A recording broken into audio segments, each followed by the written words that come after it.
Best performance so far ni Kai Sotto, literal na ginulat ang mundo, 2 beses pang binutata ang Lakers center. Nag-block party rin si Renz Abando, pinahirapan ng naturalized import ng South Sudan. Sayang na sayang ang mga performance ng ating local players, especially ni Papa Dwight Ramos. So matapos ang group stage, eto't muling mapapalaban ng Gilas sa classification phase para sa pinaglalaban ng ticket papuntang Olympics, kung saan bago ang pinakaabangang laban ng Gilas Pilipinas kontra sa China sa September 2. Heto't una muna nating makakalaban ng number 1 African team sa qualifier na South Sudan. Nakabilang itong former Lakers center na si Wayne Gabriel at itong dating teammate ni Kai Sotto sa Adelaide 36ers na si Sunday Dech. Well, starting lineup ng Gilas, very surprising: Renz Abando, Jordan Clarkson, Dwight Ramos, AJ Edu at Japit Aguilar. Maagang pinagkatiwalaan si Abando kung saan sala ang unang tikada beyond the arc, pero bawi naman agad sila Kai. 2 beses ng butata ng Sudanese, isa dyan dito pa sa naturalized import na si Carlik Jones. Yun nga lang, after nyan maagang nakagawa ng 16-3 run ng South Sudan. Carlik Jones to Gabriel, alley-oop slam dunk. Tanging si Clarkson pa lang ang nakakaskor sa Gilas. Pilit na pilit ang mga tira ni JC until mabasag ni AJ Edu itong run ng SSD. Mamaw na 10 straight points ang kinana ni Edu with 2 3-pointer. Kaso halos di naman sumasablay ang mga Sudanese, especially sa 3-point area with 6 3-point shot. Kaya natapos ang opening frame, tambak agad ang Gilas ng 17 points, 34-17. Second quarter, matapos ibangko si JC, nagawang maibaba ng Gilas ang lamang sa 12 points dahil kay Dwight Ramos na kumana ng 6 straight points. Katulong ni Ramos itong si Jamie Malonzo na kumana naman ng 4 points. Ganda ng ikot ng bola, kaso pagbalik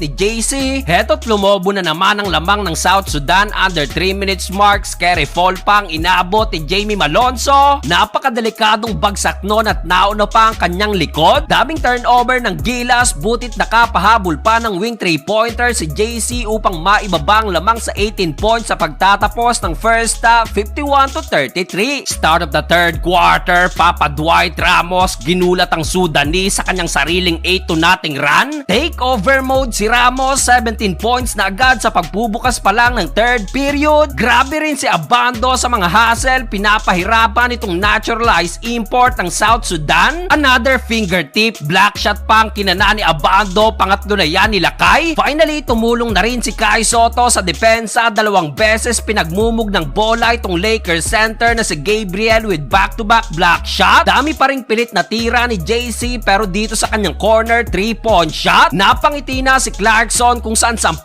na lang ang hinahabol ng Gilas sa pagtatapos ng third period. Fourth and final quarter, AJ Edu at Kai Sotto tandem, layup ni Edu at drop pass papunta kay Kai, baba na lang ang lamang sa 4, 60-56. Alley-oop slam dunk, hype na at napaplex pa si Kaiju, kaso matapos yan, nakaganti ng 4 straight points ang South Sudan na muling binura ng wing 3-pointer ni Papa Dwight Ramos. Pero heto't another run na naman ang naigante ng Sudanese upang maiangat na naman ang lamang sa double digit. After nun, sayang at hindi na nakabangon pa ang ating national team. Sayang talaga at grabe sana ang performance ng mga locals ng Gilas. Double-double si Dwight Ramos with 20 points at 12 rebounds. Double-double din si Edu with 12 points at 14 rebounds, habang best game naman ito ni Kai Sotto with 8 points, 5 rebounds at 3 blocks tulad ni Renz Abando.